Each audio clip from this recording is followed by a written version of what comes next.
And I was really excited because it's really funny how God does things. The message that I've been wanting to share with the church for a while really ties into something that took place this weekend. I'm like, yay, what is he going to talk about? We're going to talk about sheep today. You guys don't seem very excited to learn about sheep. It's cool. By the end of this, I promise you will either know way more than you ever wanted to about sheep, or you can yell at me afterwards if you already knew it and if I got anything wrong. We're going to talk about sheep. Now, Saturday was Feed My Sheep, and that's an awesome passage that comes from. But we're going to look at Jesus today when he says, I am the good shepherd. Because when he says that, it means that we're the sheep. Now, to understand us, we have to try to understand the sheep. I mean, Jesus doesn't say things haphazardly. He doesn't throw things around. He doesn't guess. So when Jesus says he is the shepherd and we are the sheep, there's some serious implications as to what that means for us. So, if you have your Bibles, you can open up to John 10. Now, I'm going to read this out of the Message. I apologize for those of you who don't have the Message. It's going to sound a lot different than yours, but it should make even more sense. But if you don't, you can follow along. It's pretty much the same gist. It says, I am the good, and we're going to start at verse 11. I am the good shepherd. The good shepherd puts the sheep before himself and sacrifices himself if necessary. A hired man is not a real shepherd. The sheep mean nothing to him. He sees a wolf coming and runs for it, leaving the sheep to be ravaged and scattered by the wolf. He's only in it for the money. The sheep don't matter to him. Then he says in verse 14, I am the good shepherd. Twice he said that. I know my own sheep, and my own sheep know me. In the same way the Father knows me, and I know the Father. I put the sheep before myself, sacrificing myself if necessary. You need to know that I have other sheep in addition to those in this pen. I need to gather and bring them too. They'll also recognize my voice. Then it will be one flock, one shepherd. This is why the Father loves me, because I freely lay down my life, and so I am free to take it up again. No one takes it from me. I lay it down of my own free will. I have the right to lay it down and also have the right to take it up again. I receive this authority personally from my Father. So, Jesus says, I am the good shepherd. Now, if you understand anything about the book of John, there are 7 I am statements, and then there's the all-encompassing 8th I am. And it depends on who you talk to as to whether 7 or 8 is important. But in the book of John, he makes 7 declarations as to I am the light of the world. I am the way, the truth, and the life. I am the good shepherd.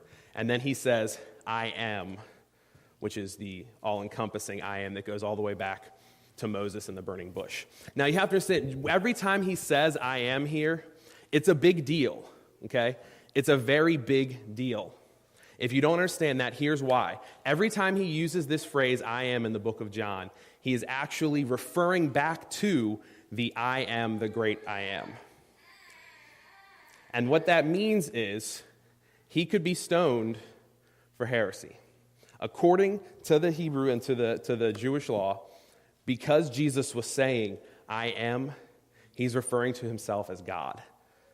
And at that point in time, actually, if you read on, when he says, I am the light of the world, I think they actually try to stone him and kill him. So when Jesus says, I am the good shepherd, when he makes a bold declaration like this, it means you need to listen. Because it was something that was so severe, the law said they could put him to death for it. So, if you want to look at shepherds, I used to have this picture, and I don't have it anymore, but if you picture a shepherd, okay, usually when we see Jesus, we see him in like a long, like white flowing robe. He's got the little staff with the little crook in it, and he's carrying the sheep around his neck, and he's got the long flowing hair, and he's out in a beautiful green pasture, and it's like, that's the Jesus that we see, the good shepherd. And I think part of our problem with viewing Jesus as a shepherd is that we have, wussified what a shepherd actually is. I'm going to read to you the definition of a shepherd. If you have your Bible, you can open to 1 Samuel 17:36. It says, David said, I need a little ring, I've been a shepherd tending sheep for my father. Okay, so this is This is his definition of a shepherd in the Bible. Whenever a lion or bear came and took a lamb from the flock, I'd go after it. I'd knock it down and rescue the lamb. Sounds pretty legit. If it turned on me, I'd grab it by the throat, wring its neck, and kill it. Lion or bear, it made no difference. I killed it. He goes on to say, and I'll do the same to this Philistine pig who is taunting the troops of God alive. God, who delivered me from the teeth of the lion and the claws of the bear, will deliver me from this Philistine. Now, I don't know about you, but the Jesus out in the field, with the flowing hair, and the description of a shepherd who goes after a bear and grabs it and wrings its neck and kills it with his bare hands is a lot different. That doesn't mean that Jesus isn't peaceful and loving, but we have to understand that shepherds have a very protective nature. And they have the ability to defend their flock. If we don't understand that, if we don't take that to heart, we will never understand what it really means when Jesus says, I am the good shepherd. So as we go into this today, I need you to keep that image of the shepherd in your mind. The image of when the bear came, and it's kind of a funny picture if you picture it. He says, I knocked it down and took it away. And then if the bear chose to chase me, so he must have done it a couple of times where he hit the bear and the bear was like, okay, I'm done, and walked away. So it's a really great image. So we're going to go on, and I want to talk to you guys about sheep. Now there's a common misunderstanding about sheep, and that is that sheep are stupid. I can't tell you how many times I've said that, and if you've been around church people long enough, you can kind of go, well, I understand, why Jesus called the church people sheep, because we do stupid things. We all do. Think about how often we make the same mistakes over and over again, how often we do things we know we shouldn't do. But here's the thing, sheep are actually not stupid. Sheep are actually relatively intelligent compared to most other animals. And here's where sheep get a bad rap. In 2005, on Friday, July 8th, this is a real news story. I kid you not. You can look it up on the internet. Not that everything on the internet is true, but you can look this up. It says this: 450 sheep leapt to their deaths in the Turkish village of Gebaz. The chain reaction started when one sheep went over the cliff, enticing nearly 1,500 other sheep to follow. According to the Aksam newspaper, which I guess is the Turkish newspaper, by the time the 450 had died, the pile of sheep carcasses at the bottom of the cliff had apparently grown large enough to cushion the fall somewhat, resulting in saving the other 1,550 sheep. I want you to picture this image for a minute. What this is saying is that 450 sheep went off a cliff, following each other, and eventually it made what would arguably be one of the biggest pillows you've ever seen in your life at the bottom of this cliff. And the rest of the sheep kept going. They kept following. They kept going off the cliff. 1,550 of them were saved by not falling because they landed on the other sheep who had died. They said, there's nothing we can do, they're all wasted, because I don't know how you get 1,500 sheep up from the bottom of a cliff once they've all fallen. Every family that was there had an average of 20 sheep, but now only a few families have sheep left, and it's going to be hard for us. They estimated that the sheep were worth $100,000 which may not sound like a lot, but in that country, the average income for a family was $2,700 a year. So these sheep have gotten the moniker, the nickname of being stupid, because we all know when one sheep goes off a cliff, the other sheep follow it. But here's where you're going to learn something about sheep today. Sheep are actually not stupid. Due to their strong flocking instinct and failure to act independently of one another, sheep have been universally branded as stupid. But sheep are not stupid. Their only protection from predators is to band together and follow the sheep in front of them. If a predator is threatening the flock, this is not the time to act independently. Now, when you look at sheep and you look at their relationship to their shepherd, this is how intelligent they are. Did you know that you can take 3 different groups of sheep from 3 different shepherds? You can mix them in a pen at night. Each shepherd can walk out and stand in 3 opposite corners, and they can call to their sheep, and their sheep will all split up and go to their shepherd simply because they know his voice. It's pretty crazy. See, when we talk about shepherds, Jesus goes on to talk about the difference between a hired hand and a shepherd in the beginning of our passage. He starts to describe how a hired hand is not really a shepherd. It's someone who's in it for the money. It's someone who really doesn't have anything invested. This shepherd who's taking care of his sheep that Jesus is describing, he has spent time. He has spent energy. He has spent effort. If you've never looked into sheep herding, this is really cool stuff. I found it fascinating. You can ask Pastor Julie sometime. I talked about sheep for like 3.5 weeks when I was researching for this, and she was really sheeped out. But so if you look into it, the way that they used to do this is they would build a gate when they put their sheep in at night, and they would leave one entrance. And the way that the shepherd would protect the sheep is he would lay his body across the entrance. That's where in the passage before Jesus says, I am the gate. So we see that shepherds have a vested effort. They have energies. They have so much invested in their sheep because they're more than just animals to them.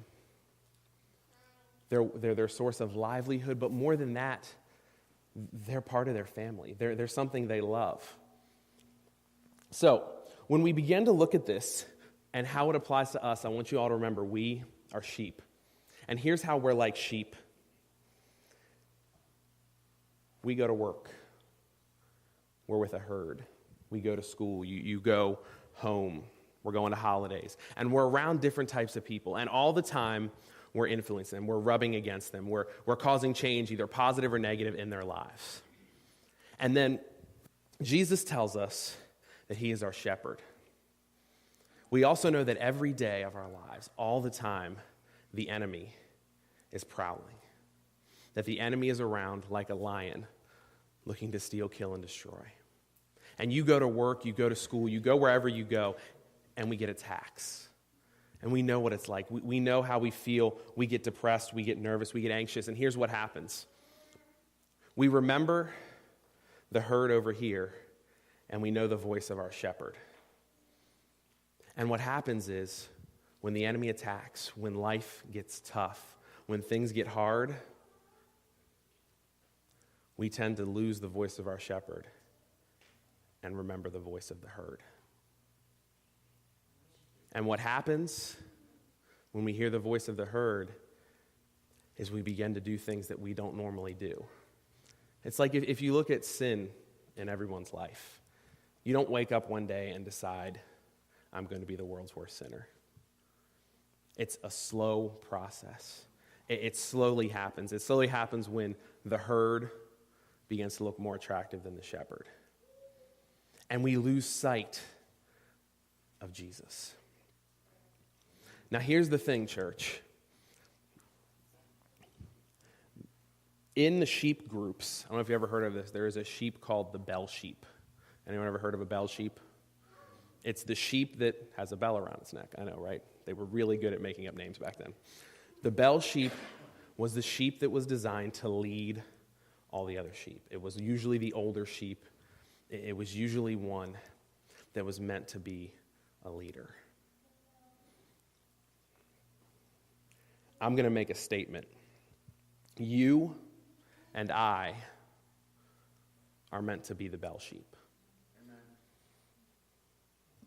We are meant to be the bell sheep. When we are out there in the herd, we are meant to be the bell sheep. But so often, we get distracted. So often, the things that life throws at us distract us. And the biggest thing that stops us from being the bell sheep, the biggest thing that stops us from running with God and keeps us running with the herd, running with the crowd, not living 100% for God, is fear. Amen. Church, we are so paralyzed by fear, it is ridiculous. I tell our teenagers all the time, the statistics and studies show that in high school, when you graduate, you will remain friends with 1% of the people you graduated with. And think about it for a minute. Even in a town like Kaiser, which is a smaller town where a lot of people have still lived here their whole lives, I've talked to people who have said, listen, I'm only friends with like 2 people I graduated with. There you go.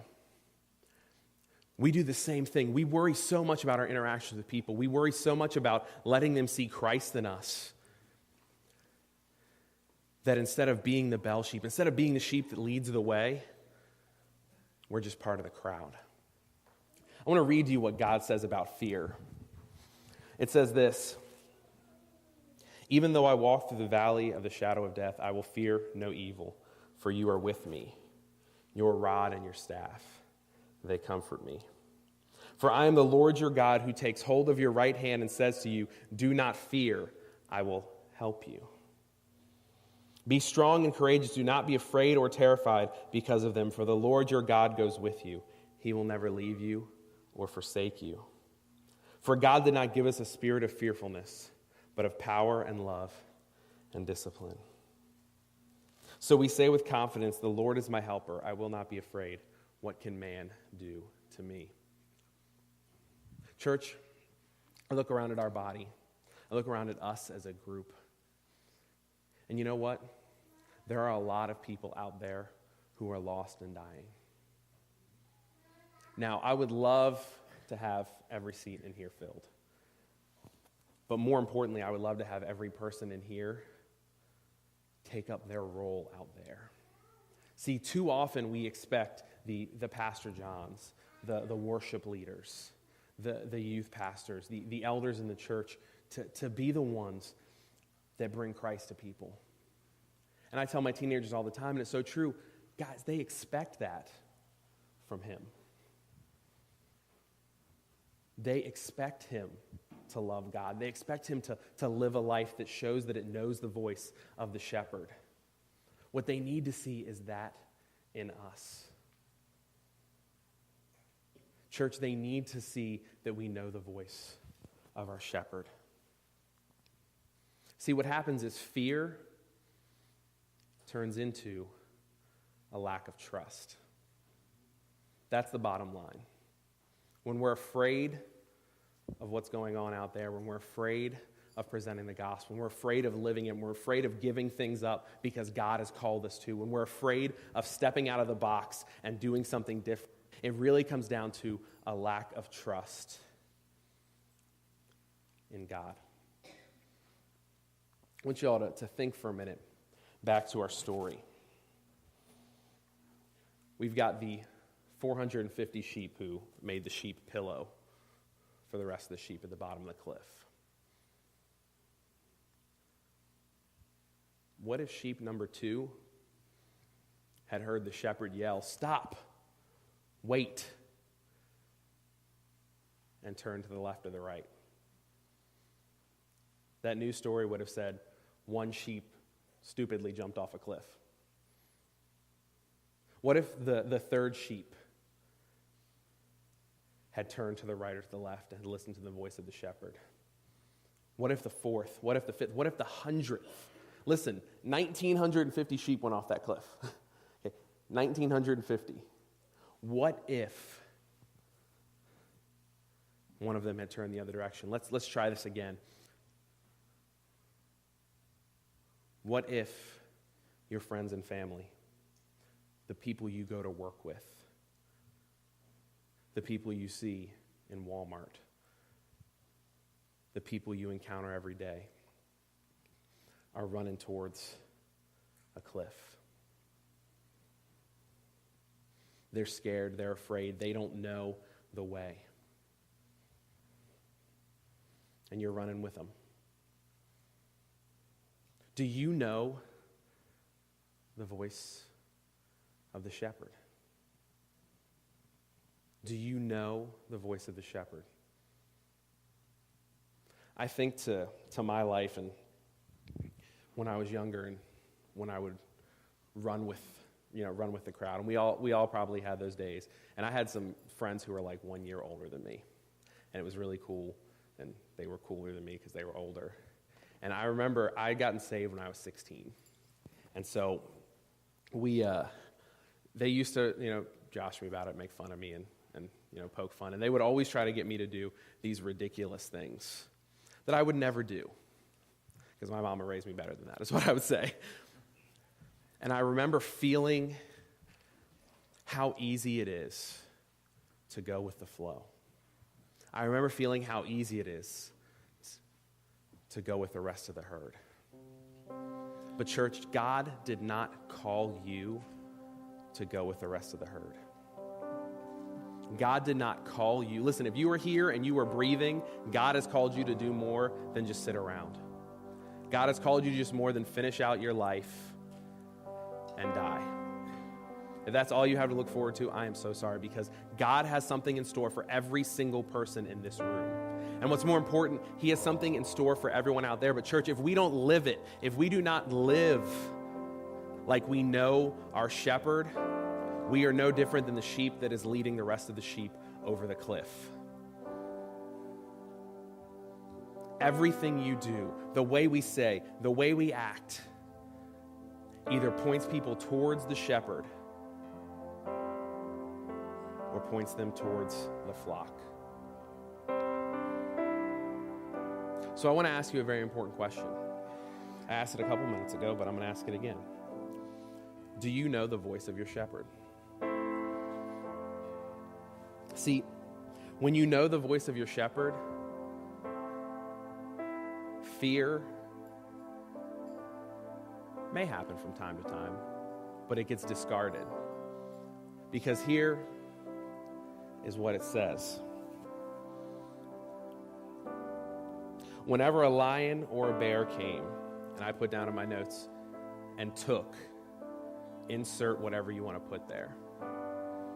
Insert your name.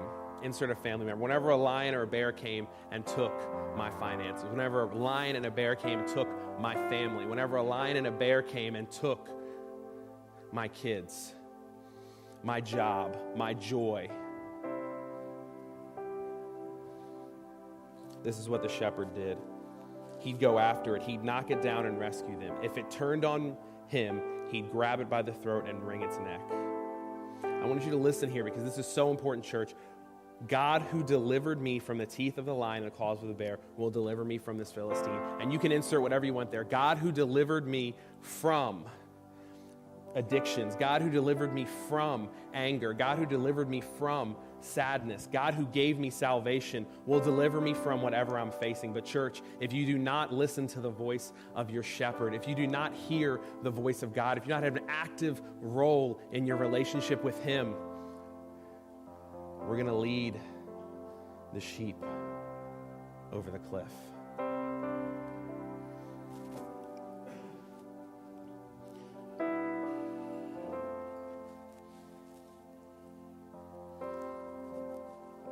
It's so hard to step out and be different.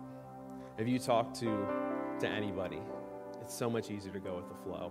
If you ever tried to go against the flow of water, if you ever tried to go against the flow, it's not going to be easy. And I guarantee you, you can hear this message, you can pray at the altar, and you can go home and you can go, okay, tomorrow's going to be the same thing. Nothing's going to be different. And that's fine. You can do that. But you're going to miss out on what God has called you to do. What if you are the sheep that's supposed to stop the other 449 from going off the cliff? What if your actions at Walmart today, at Denny's, are going to stop someone from going off the cliff?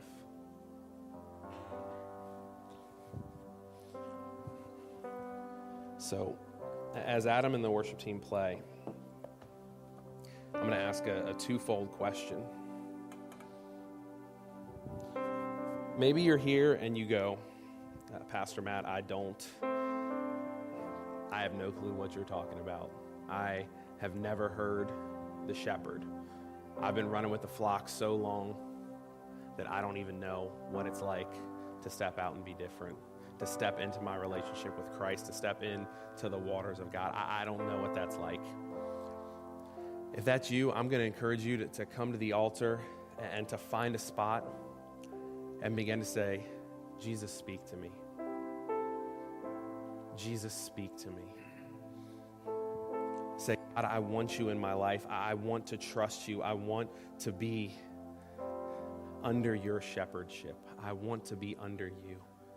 And if you're here today and you are saved, or you know Jesus and you're like, Pastor Matt, I have not been listening to the voice of my shepherd. I know that there are areas in my life that I keep running back to the flock, and I keep going back to doing things that I know I shouldn't. I keep finding myself in situations where I know I should step out and I know I should share, but something always stops me. If that's you, I'd like to encourage you, find a spot at the altar and completely surrender yourself to the shepherd. Say, I don't care what people are going to think. I don't care what people are going to say, because I know that the voice of my shepherd is going to lead me and guide me better than the voice of anybody else in the world. But church, it comes down to a choice. We can choose to stay the same way. We can choose to walk out of here and be the same. We can live in fear and distrust of God, and we can walk out this life alone, eventually leading off a cliff. Or we can listen to the voice of our shepherd. We can begin to draw closer to him than we ever have been. We can get to the point where no matter where we are, we could be around the biggest flock of sinners in the world and hear the voice of our shepherd and know exactly what to do to reach them. Listen, church, God used one person to save thousands in the book of Acts. One message saves thousands. You can be responsible for saving thousands of souls for the kingdom by the way we live and by the way we listen to our shepherd. So as Adam sings, I encourage you, if you need some time with God, if you need to hear the voice of your shepherd, if you need to break away from the flock, the altar is going to be open. There will be someone who will come up and pray with you. And if you need anything else beyond what I just said, if you need prayer for healing, if you're not saved and you need prayer for salvation, please come up and see me or Pastor John. But church, God is in here and God's presence is here. And if we leave without encountering him, the only person we have to blame is us. So Adam's going to lead us in a song. I encourage you, the altar will be open. Then I'll come up and